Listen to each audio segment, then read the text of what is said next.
Hello Etiquette members. We're going to do another in our series of pace of play and other etiquette things we're working on. Rob, it's a Rob show today. We're going to really focus on the pace of play. We have a follow-up from last week. I had a few questions that came in about the fixing of a ball mark. So just kind of the basic question of why we fix a ball mark was asked. And really, if we had Danny out here with us today, he explained that when that ball mark happens on the green again, it can be there for weeks if it's not fixed within the first 2 or 3 hours. So that's the importance of the timing of that. When you make it, you got to fix it. And then we just always want smooth surfaces. So that's the ultimate goal, is to keep everything smooth and slick out there. So with that, Rob's gonna say a few words, but then we're gonna go into pace of play today. Like Kurt said, we're just going to talk about a few small things that we can all do to maintain the all-important pace of play on a golf course. We all understand that the pace of play is key and can really make or break a round.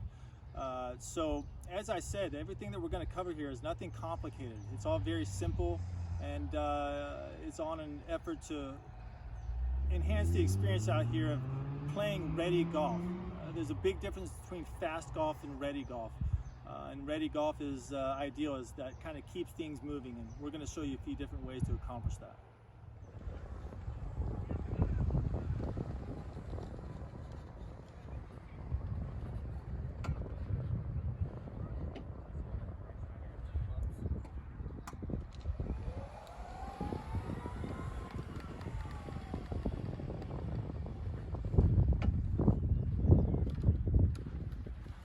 So folks, you can see, in the interest of pace of play, it's very important that we don't all wait for one person to hit their shot and then move to our ball and then decipher what kind of shot we need to hit, gather the information that we need to hit our shot. You can see how I took Chancey directly to his ball.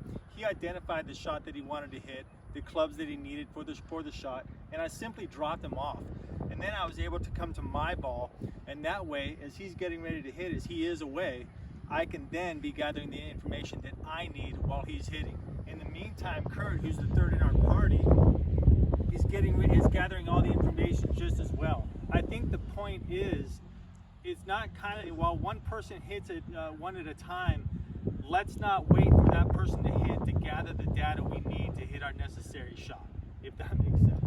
Yes. Fair enough? Right, and then in a perfect world, Chancey already hit, Rob's ready to hit when it's his turn, and then as soon as he's done, I'm ready to hit my shot. So at this point, we've hit our approach shots into the green. I'm about 40 yards back from the green, while Kurt, my playing partner who's riding with me, is directly adjacent to the green. So we're going to stop at the white post, which is generally Danny puts him about 50 yards out from the green. We're going to stop here. I'm going to drop off and grab the clubs that I'm going to need to go ahead and hit my pitch shot and totally complete the hole. So I'll take my wedge and my putter and walk on up to my ball.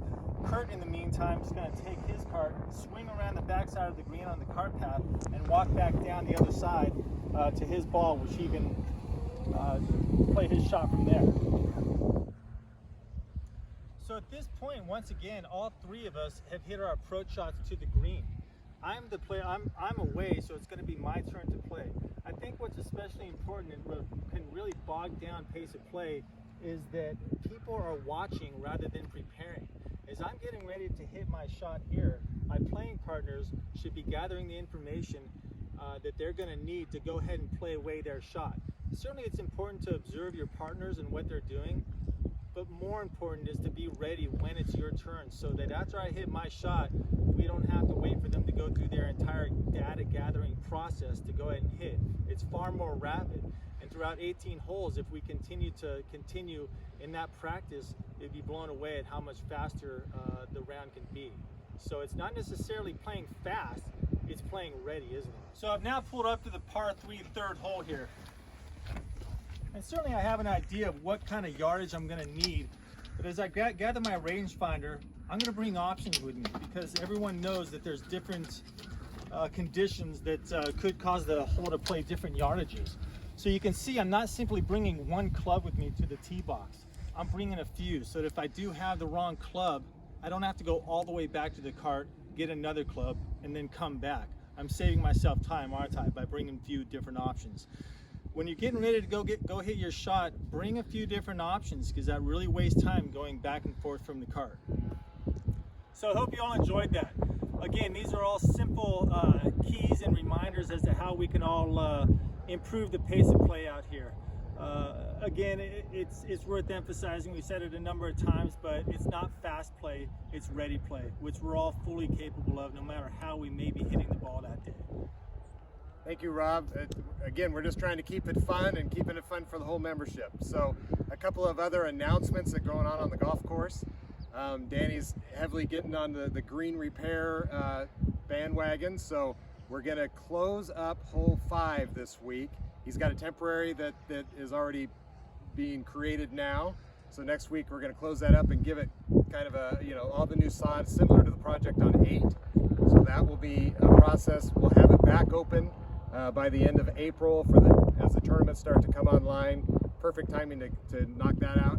And then on 13 as well, we're not going to close the green, but there's going to be some heavy sod repair on that. So be aware, watch the flags, try and stay off of the new sod as much as you can, because we're on this path to really improve the course. So thank you very much, and have a great week.